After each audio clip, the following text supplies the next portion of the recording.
Hi class, let's take a look at example 5. In example 5, we have to be careful because they want the y-axis. And let's take a look at, well, how the formula looks, which is almost identical. You just have to be careful with the limits of integration. In this case, well, we're looking at c to d. And then you have to be able to solve your equation in terms of x is equal to a specific value.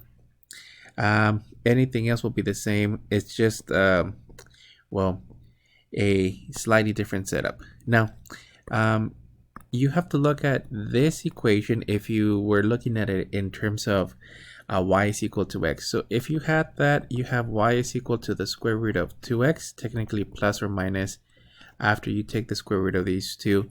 Because you're only looking at 0 and 4, technically you're only looking at this portion of the parabola. So you're going to have this parabola going in this direction. You technically have the one at the bottom as well, but they're looking at 0 and then technically 4. So this is, so let me just, so this is 4. Okay, so this is the region that we're actually looking at. This is what the solid is going to look like. In this case, this one looks like this. Okay, not to scale. Let me fix it. So you technically have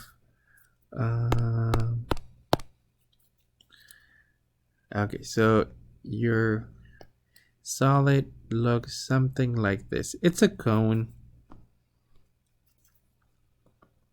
Okay, let me just fill this in and that as well. Okay, so your equation, if you were to solve for the x's, you would have had that x is equal to y to the second divided by 2.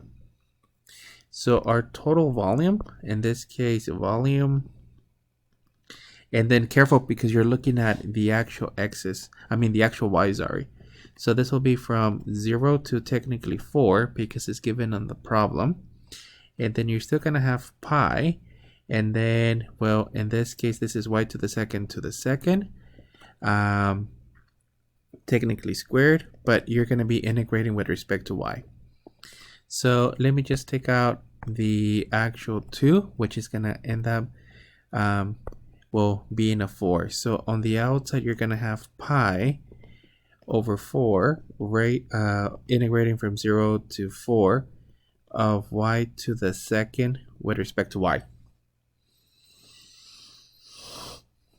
Whoops, it's y to the 4th. Sorry. Since technically we're applying this multiplication.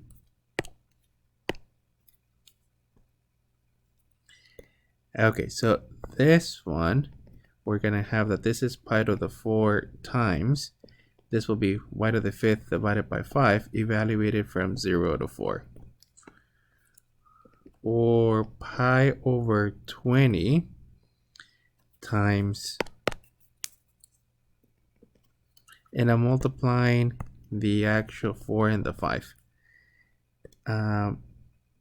times the values of 4 to the 5th minus technically 0. So let me take this here.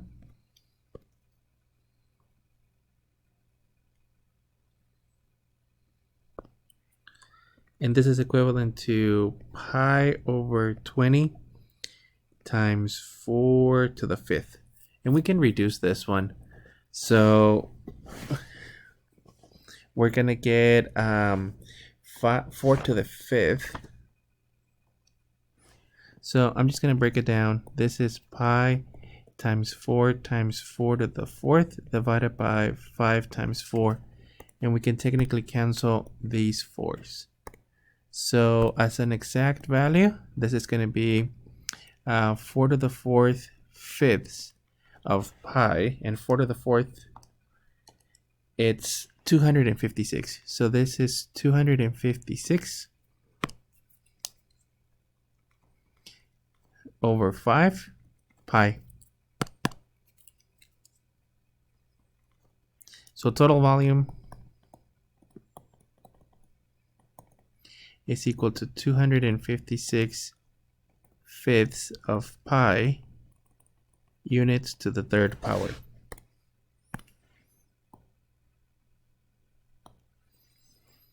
That would be it for this one.